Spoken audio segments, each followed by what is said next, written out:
अनंत कोटि ब्रह्मांड नायक योगीराज प्रभु श्री सच्चिदानंद सद्गुरु साईनाथ महाराज की जय। प्रिय भक्तों, श्री साईं सच्चरित्र के अध्याय 7 को आज हम पढ़ने जा रहे हैं। चलिए भक्तों, करते हैं शुरुआत। अद्भुत अवतार श्री साईं बाबा की प्रकृति, उनकी योगिक क्रियाएं, उनकी सर्वव्यापकता, कुष्ठ रोगी की सेवा, खारपड़े के पुत्र का उपलेख, पंढरपुर गमन तथा अद्भुत अवतार। श्री साईं बाबा समस्त योगिक क्रियाओं से पारंगत थे। 6 प्रकार की क्रियाएं की तो वे पूर्ण ज्ञाता थे। 6 क्रियाएं जिनमें धोती खंड योग को पृथक पृथक कर उन्हें पुनः पूर्वव्रत और समाधि भी सम्मिलित है।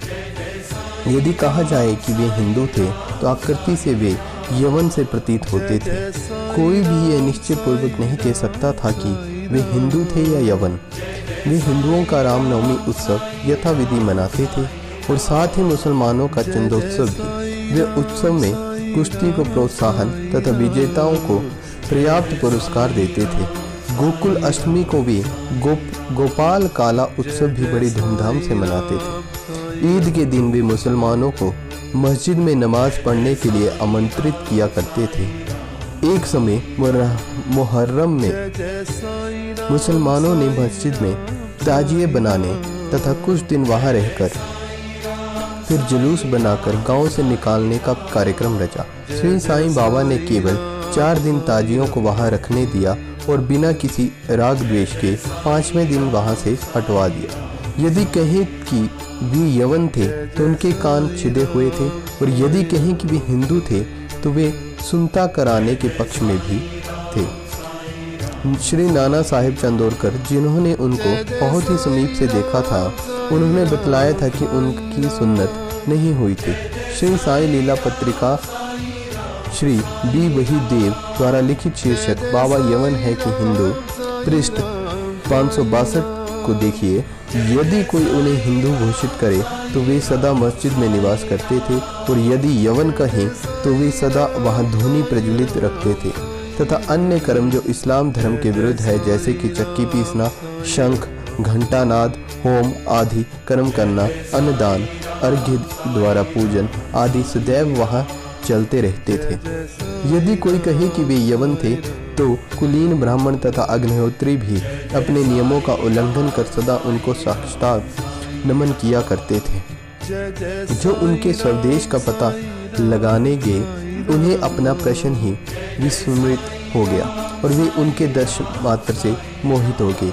अस्तु इसका निर्णय कोई न कर सका कि यथार्थ में साईं बाबा हिंदू थे या यवन। इसमें आश्चर्य ही क्या है। जो अहम तथा इंद्रिय जन सुखों को तिलांजलि देकर ईश्वर की शरण में आ जाता है, और जब उसे ईश्वर के साथ अभिन्नता प्राप्त हो जाती है, तब उसकी कोई भी जाति पाति नहीं रहती।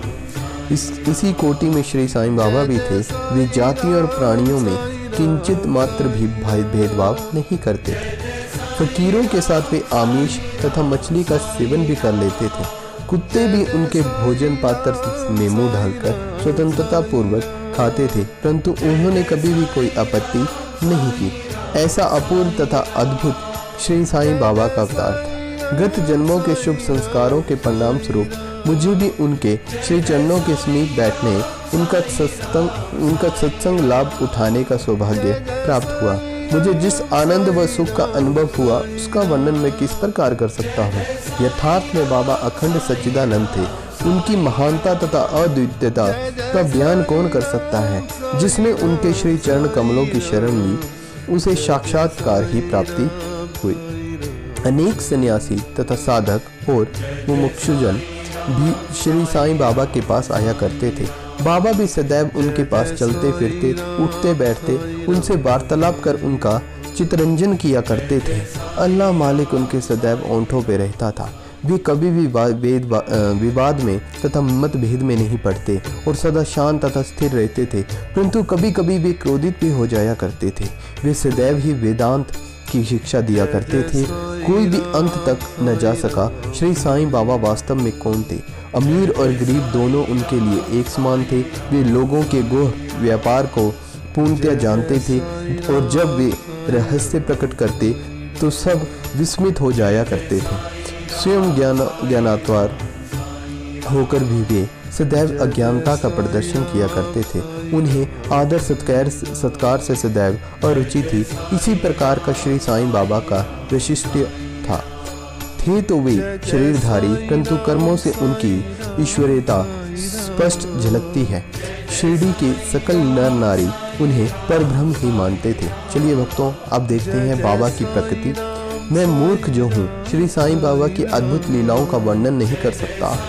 शिरडी के प्राय समस्त इंद्रियों को जिन्होंने समस्त मंदिरों का उन्होंने जीर्णोद्धार किया।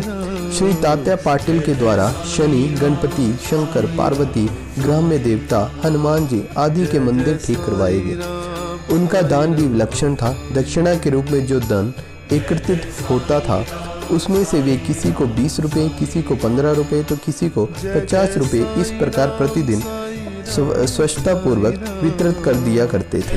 प्राप्तिकर्ता उसे शुद्ध दान समझता था और बाबा की सदैव यही इच्छा थी कि उसका उपयुक्त रीति से व्यय किया जाए। बाबा के दर्शन से भक्तों को अनेक प्रकार का लाभ पहुंचता था। अनेकों निष्कपट तथा स्वस्थ बन गए और दुष्टात्मा पुण्यात्मा में परिणित हो गए। अनेकों कुष्ठ रोग से मुक्त हो गए और अनेकों को मनोवांछित फल की प्राप्ति होगी। पंगुओं की पंगुता नष्ट हो गई और उनकी कीर्ति दूर दूर तक फैलती गई। भिन्न भिन्न स्थानों से यात्रियों के झुंड झुंड शिरडी आने लगे और बाबा सदैव धूनी के पास आसन जमाया रहते थे और वहीं विश्राम किया करते थे। वे कभी स्नान करते तो कभी स्नान किए बिना ही समाधि में लीन रहते थे। वे सिर पर एक साफा, कमर में एक धोती और तन ढकने के लिए कफनी धारण करते थे। शुरुआत में वे उनकी भूषा इसी प्रकार की थी। अपने जीवन काल के पूर्वार्ध में वे गांव में चिकित्सा कार्य भी किया करते थे। रोगियों को निदान कर उन्हें औषधि भी देते थे और उनके हाथ में अपरिमित यश था।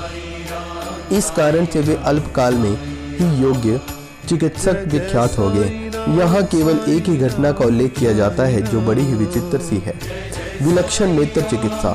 एक भक्त की आंखें बहुत लाल हो गई थी, उनमें सूजन भी आ गई थी। शिरडी सरीखे छोटे ग्राम में डॉक्टर कहाँ। तब भक्तगण ने रोगी को बाबा के समक्ष उपस्थित किया। इस प्रकार की पीड़ा में डॉक्टर प्राय लेप, मरहम, अंजन, गाय का दूध, कपूर युक्त औषधियों का प्रयोग में लाते, पर बाबा की औषधि तो सर्वथा भिन्न ही थी। उन्होंने बिल्हावा पीसकर उसकी 2 गोलियां बनाई और रोगी के नेत्रों में एक एक गोली चिपकाकर कपड़े की पट्टी से बांध दी। दूसरे दिन पट्टी हटाकर नेत्रों के ऊपर जल के छींटे छोड़े। सूजन कम होगी और नेत्र प्राय निरोग हो गए। नेत्र शरीर का एक अति सुकोमल अंग है, परंतु बाबा की औषधि से कोई हानि नहीं पहुंची। बाबा नेत्रों की व्याधि दूर हो गई और इस प्रकार अनेकों रोगी निरोग हो गए। ये घटना तो केवल उदाहरण स्वरूप ही यही दी गई है। अब भक्तों, बाबा की योगिक क्रियाओं के बारे में हम जानेंगे। बाबा को समस्त योगिक प्रयोग तथा क्रियाएं ज्ञात थी।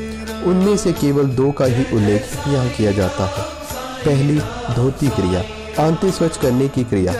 प्रति तीसरे दिन बाबा मस्जिद से प्राप्त दूरी पर एक वट वृक्ष के नीचे किया करते थे। एक अवसर पर लोगों ने देखा कि उन्होंने अपनी आंतों को उधर से बाहर निकालकर उन्हें चारों ओर से स्वच्छ किया तथा समीप के वृक्ष पर सूखने के लिए रख दिया। शिरडी में इस घटना की पुष्टि करने वाला लोग अभी भी जीवित हैं। उन्होंने इस सत्य की परीक्षा भी की थी। साधारण धोती क्रिया एक 3 जोड़े व 22.5 फुट लंबे गीले कपड़े के एक टुकड़े से की जाती है। इस कपड़े को मुंह के द्वारा उदर में उतार लिया जाता है और उसे वहां लगभग आधे घंटे तक रखे रहते हैं ताकि उसका पूरा प्रभाव हो सके। तत्पश्चात उसे बाहर निकाल लेते हैं। पर बाबा की तो यह धोती क्रिया भी सर्वथा विचित्र तथा असाधारण थी। अब भक्तों, द्वितीय खंड योग के बारे में जानेंगे। एक समय बाबा ने अपने शरीर के अवयव पृथक पृथक कर मस्जिद के भिन्न भिन्न स्थानों में बिखेर दिए। अकस्मात उसी दिन एक महाशय मस्जिद में पधारे और अंगों के इस प्रकार वहाँ बिखरा देखकर बहुत ही भयभीत हो गए।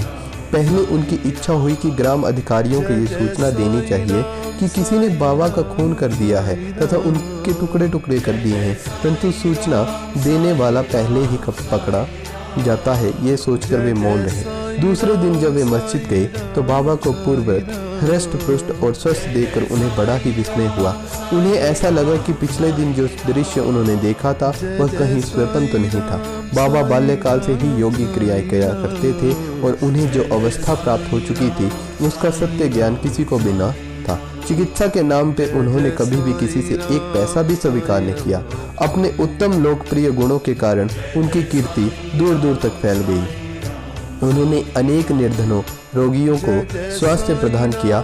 इस प्रसिद्ध डॉक्टरों के डॉक्टर ने भी कभी अपने स्वार्थ की चिंता न कर अनेक विघ्नों का सामना किया और स्वयं असहनीय वेदना तथा कष्ट सहन कर सदैव दूसरों की भलाई की और उन्हें विपत्तियों में भी सहायता पहुंचाई। वे सदा पर कल्याणार्थ चिंतित रहते थे। ऐसी ही एक घटना नीचे दी गई है जो उनकी सर्वव्यापकता तथा महान दयालुता की द्योतक है। अब देखेंगे बाबा की सर्वव्यापकता और दयालुता के बारे में। सन 1910 में बाबा दीपावली के शुभ अवसर पर धूनी के समीप बैठे हुए अग्नि ताप रहे थे और साथ ही धूनी में लकड़ियां भी डाल रहे थे। धूनी प्रचंडता से प्रचलित थी। कुछ समय पश्चात उन्होंने लकड़ियां डालने के बदले अपना हाथ धूनी में डाल दिया। हाथ बुरी तरह से झुलस गया।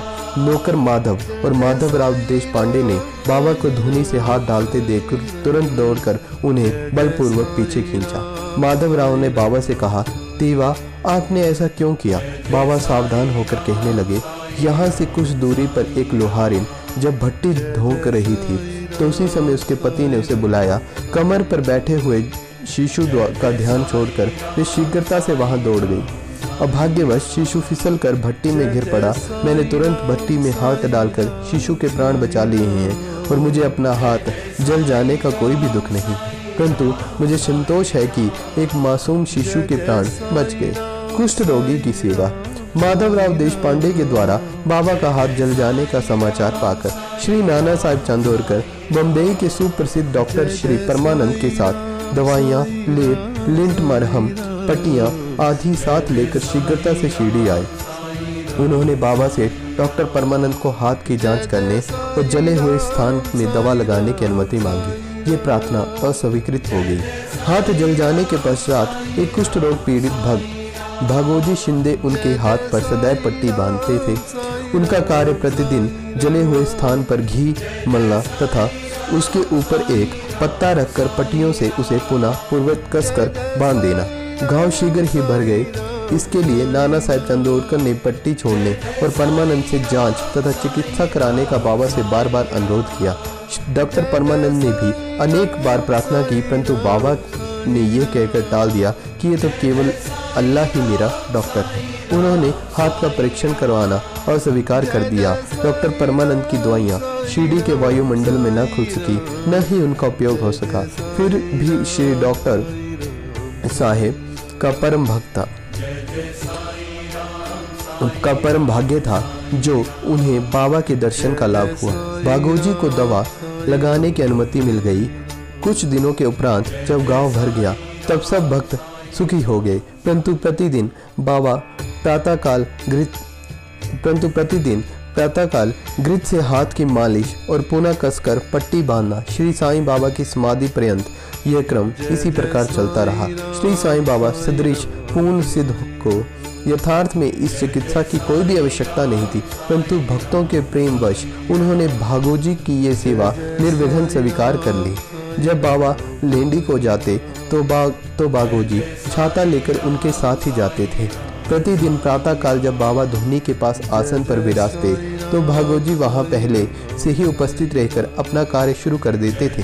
भागोजी ने पिछले जन्म में अनेक पाप कर्म किए थे, इसी कारण वे कुष्ठ रोग से पीड़ित थे। उनकी उंगलियां गल चुकी थी और शरीर पीप आदि से भरा हुआ था, जिससे दुर्गंध भी आती थी। यद्यपि बाह्य दृष्टि से वे दुर्भागी प्रतीत होते थे, परंतु बाबा का प्रधान से सेवक होने के नाते यथार्थ में वे ही अधिक भाग्यशाली तथा सुखी थे।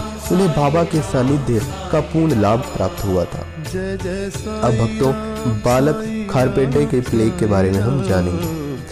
अब मैं बाबा की एक दूसरी अद्भुत लीला का वर्णन करूंगा। श्रीमती खारपेटे अपने छोटे पुत्र के साथ कई दिनों से शिरडी में थी।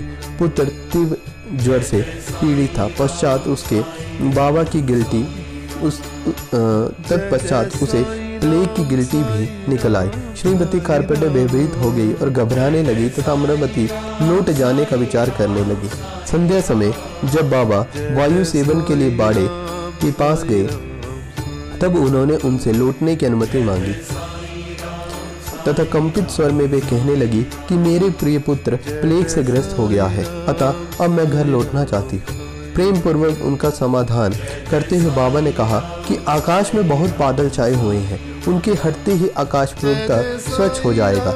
ऐसा कहते हुए उन्होंने कमर पर एक अपनी कफनी ऊपर उठाई और वहां उपस्थित सभी लोगों को अंडे के बराबर 4 गिल्टियां दिखाकर कहा, देखो मुझे अपने भक्तों के लिए कितना कष्ट उठाना पड़ता है, उनके कष्ट मेरे हैं। ये विचित्र तथा असाधारण लीला देखकर लोगों को विश्वास हो गया कि संतों को अपने भक्तों के लिए किस प्रकार कष्ट सहन करने पड़ते हैं। संतों का हृदय मोम से भी नरम तथा मक्खन जैसा कोमल होता है। वे अकारण ही भक्तों से प्रेम करते हैं तथा उन्हें अपना निजी संबंधी भी समझते हैं। अब भक्तों पंढरपुरी गमन तथा निवास के बारे में हम जानेंगे। बाबा अपने भक्तों से कितना प्रेम करते थे और किस प्रकार उनकी समस्त इच्छाओं तथा समाचारों को पहले से ही जान लेते थे, इसका वर्णन कर मैं इस अध्याय को समाप्त करूंगा। नाना साहेब चांदोरकर बाबा के परम भक्त थे। वे खान देश में नंदुरबार के मामलतदार भी थे।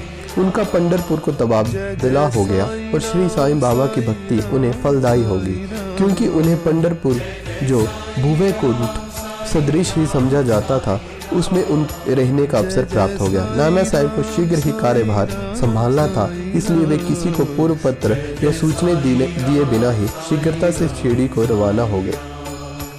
वे अपने पंढरपुर शिरडी में अचानक ही पहुंचकर अपने विठोबा बाबा को नमस्कार कर फिर आगे प्रस्थान करना चाहते थे। नाना साहेब के आगमन की किसी को भी सूचना नहीं थी, परंतु बाबा तो सर्वज्ञ थे। जैसे ही नाना साहब नीम गांव पहुंचे, बाबा महासभापति अप्पा शिंदे काशीराम से वार्तालाप कर रहे थे। उसी समय मस्जिद में स्तब्धता छा गई और बाबा ने अचानक कहा कि चलो चारों मिलकर भजन करें। पंढरपुर के द्वार खुले हुए हैं, ये भजन प्रेम पूर्वक गाएं। मुझे पंढरपुर जाकर वहीं रहना है, क्योंकि वह मेरे स्वामी ईश्वर का घर है। बाबा गाते जाते और भक्तगण उसे दोहराते जाते। कुछ समय में नाना साहिब ने वहां सुकुटुंब पहुंचकर बाबा को प्रणाम किया। उन्होंने बाबा से पंढरपुर पधारने तथा वहां निवास करने की प्रार्थना की। पाठ को अब इस प्रार्थना की आवश्यकता ही कहाँ थी। भक्तगण ने नाना साहिब को बतलाया कि बाबा पंढरपुर वास के भाव में पहले से ही थे। ये सुनकर नाना साहिब द्रवित हो श्री चरणों में गिर पड़े और बाबा की आज्ञा तथा आशीर्वाद प्राप्त कर वे पंढरपुर को रवाना हो गए। बाबा की कथाएं तो अनंत है। अन्य विषय जैसे कि मानव जन्म का महत्व, हवा का भिक्षावृत्ति पर निर्वाह, वायजावाई की सेवा तथा अन्य कथाओं का अगले अध्याय के लिए शेष रखकर अब मुझे यहाँ विश्राम करना चाहिए। बोलो श्री सच्चिदानंद सतगुरु साईनाथ महाराज की जय। प्रिय भक्तों, ये सब लीलाएं साईं की हैं। साईं कृपा के द्वारा ही हम इसको आप तक पहुंचा पा रहे हैं। मेरी आपसे एक दरख्वास्त है कि इन लीलाओं को आगे से आगे पहुंचाए, ताकि हम साईं का गुणगान मिलकर कर सकें। आज के लिए बस इतना ही। साईं कृपा के लिए अपने दिल को, अपने मन को एक स्वच्छता की ओर लेके जाएं और जन सेवा करके साईं का गुणगान करें। सच्चिदानंद सतगुरु साईनाथ महाराज की जय।